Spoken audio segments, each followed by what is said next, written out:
today's video, I will going to show you on how to create isometric block using your Autocad mobile app.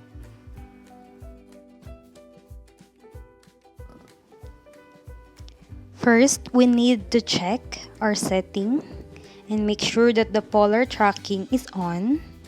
And then in angle, let's change this into 30 degrees because the two slants or the principle in isometric drawing is two of the lines are slanting with the degree of 30 degrees. That's why we're gonna use 30 degrees. And then I'm gonna create 30 degrees line in the measure of 10.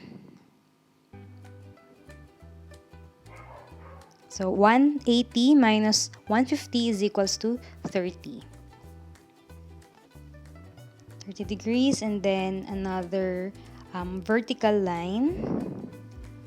I'm gonna create another vertical line in distance of 10 because the size of our iso block is 10 by 10.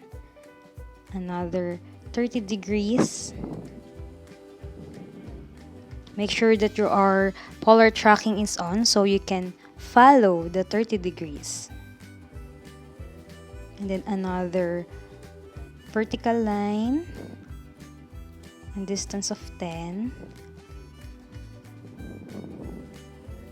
And another 30 degrees, then distance of 10.